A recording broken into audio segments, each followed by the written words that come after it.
Hello दोस्तों, स्वागत है आप सभी लोगों का एक बार फिर से इस नए यूट्यूब वीडियो लेक्चर में। दोस्तों, आज का टॉपिक होगा हमारा लायबिलिटीज़ ऑफ अ डायरेक्टर।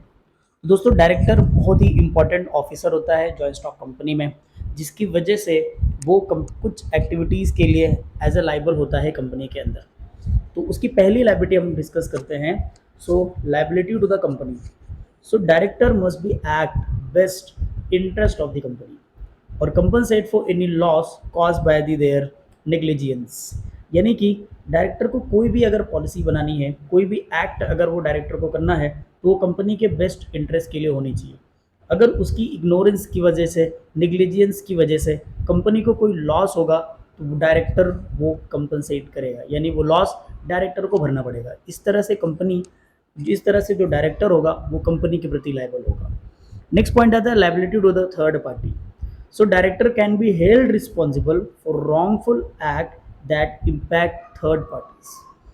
यानी कि जो थर्ड पार्टीज हैं जिनके साथ डायरेक्टर ने कोई ना कोई कॉन्ट्रैक्ट साइन किया है या वो कंपनी के साथ जुड़े हुए हैं, तो डायरेक्टर की कोई भी गलत एक्टिविटीज़ की वजह से अगर उन पर इम्पैक्ट पड़ता है तो उसके लिए डायरेक्टर जिम्मेदार होगा। नेक्स्ट पॉइंट है liability for breach of statutory duties. अगर डायरेक्टर कंपनीज लॉ या कोई भी लीगल एक्टिविटीज को वायलेट करेगा तो वो लीगल कॉन्सिक्वेंसेस फेस कर सकता है। तो उसे जो भी एक्टिविटीज परफॉर्म करना है, कंपनी का मैनेजमेंट जो भी संभालना है, सब कुछ लॉस के दायरे में रह के करना पड़ेगा। अगला पॉइंट आता है liabilities for the act of को डायरेक्टर्स। तो डायरेक्टर को ये इंश्योर करना पड़ता है कि जो को डायरेक्टर्स है वो भी किसी भी तरह की फ्रॉडुलेंट एक्टिविटीज़ में इन्वॉल्व ना हो। अगर को डायरेक्टर्स किसी फ्रॉड एक्टिविटीज़ में इन्वॉल्व होते हैं तो उसके लिए भी डायरेक्टर की जिम्मेदारी बनती है। Last point, criminal liability.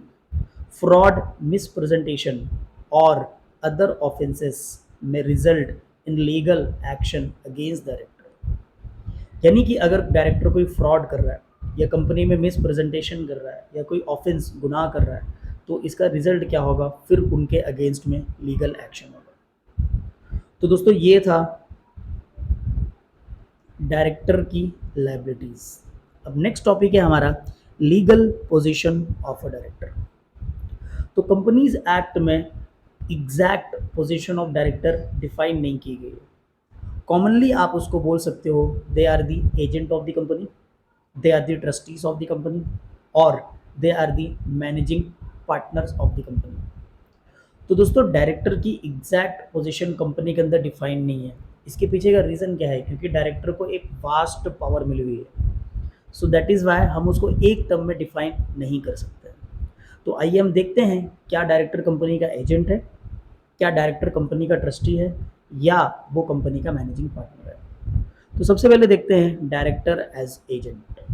देखो, सीन्स कंपनी एक आर्टिफिशियल पर्सन है और डायरेक्टर उसके रिप्रेजेंटेटिव्स है। तो कंपनी आर्टिफिशियल होने की वजह से कंपनी को चलाने के लिए एक ह्यूमन एजेंसी चाहिए, और वो ह्यूमन एजेंसी होती है बोर्ड ऑफ डायरेक्टर।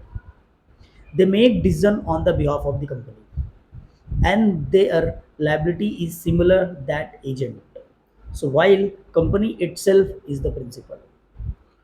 तो जो भी डिसीजंस होंगे कंपनी के, वो डायरेक्टर कंपनी के बिहाफ में लेंगे। जो भी इंपॉर्टेंट डॉक्यूमेंट्स पे होगा वो डायरेक्टर सिग्नेचर करेंगे on a behalf of the company. जो भी कोई कॉन्ट्रैक्ट साइन करना होगा वो डायरेक्टर साइन करेंगे on the behalf of the company. जो भी पॉलिसीज बनानी होगी वो डायरेक्टर्स बनाएंगे on the behalf of the company. That is Y वो कंपनी में एक, कंपनी के एक एजेंट की तरह काम करते हैं और कंपनी वहाँ पे एक प्रिंसिपल की तरह काम करती है। तो ये बात तो फिक्स रही कि डायरेक्टर की जो लीगल पोजीशन है वो कंपनी में एक एजेंट है, वो कंपनी का एक एजेंट है। दूसरा point, director as a managing partner. देखो, डायरेक्टर काम करता है as a managing partner because they are the representative of the share holder in business operations. Because share holder company में पैसा लगा देगा, शेयर होल्डर कंपनी के मैनेजमेंट के अंदर पार्टिसिपेशंस नहीं करते हैं। तो कंपनी को मैनेज करने का काम, कंपनी का day to day activities perform करने का काम जो होता है वो डायरेक्टर्स करते हैं। So they have significant authority in the management decisions, including allotment of shares, investment of company's funds, and raising loans। तो as a board of director उनको बहुत ही सिग्निफिकेंट डिसीजन मेकिंग अथॉरिटीज मिलती है। कंपनी शेयर्स किसको allot करने हैं, किसको नहीं अलॉट करने हैं, ये शेयर होल्डर डिसाइड करता है। कंपनी कौन सी बॉन्ड में पैसा लगाएगा या किसी और कंपनी में फंड इन्वेस्ट करेगा या नहीं करेगा, ये डायरेक्टर डिसाइड करेगा। लोन कितना रेज करना है, ये डायरेक्टर डिसाइड करेगा। So being major share holder themselves, director play a crucial role in the company governance. तो कभी कभी क्या होता है कि जो डायरेक्टर्स होते हैं वो खुद कंपनी के शेयर्स परचेज करता है, तो कंपनी के शेयर होल्डर्स भी होते हैं, तो कंपनी के गवर्नेंस में बहुत ही क्रूशियल रोल इंपॉर्टेंट प्ले करते हैं। यानी कि जो शेयर होल्डर होगा वो पैसा लगाएगा और जो बोर्ड ऑफ डायरेक्टर होगा वो कंपनी का मैनेजमेंट देखेगा। So that is why we can say that कि डायरेक्टर कंपनी का मैनेजिंग पार्टनर होता है। तो दूसरी बात भी प्रूव हो गई। तीसरी बात है director as a trustee. Question ये बनता है कि क्या डायरेक्टर कंपनी के ट्रस्टी है या नहीं है। So director are expected to act with utmost honesty. हम डायरेक्टर से ये उम्मीद करते हैं कि डायरेक्टर अपनी ड्यूटीज़ का निर्वाह बहुत ही ऑनेस्ट तरीके से करेगा, पूरी सच्चाई और ईमानदारी के साथ वो कंपनी के लिए काम करेगा। This safe guard the interest of the company, वो कंपनी के इंटरेस्ट को सेफ गार्ड करेंगे। And share holder insuring the proper use of company's funds, तो उनको ये इंश्योर करना पड़ता है कि वो शेयर होल्डर्स के फंड्स का प्रॉपर इस्तेमाल कर रहे हैं। So that is why they are the trustees of the company's asset and most exercise cautious in the financial matter. यानी कि वो कंपनी के एसेट्स के ट्रस्टी होते हैं और उन्हें जो भी फाइनेंशियल मैटर देखना होता है वो बहुत ही ध्यानपूर्वक उन्हें कोई भी डिसीजन लेना पड़ता है ताकि कंपनी को किसी भी तरह का नुकसान ना हो।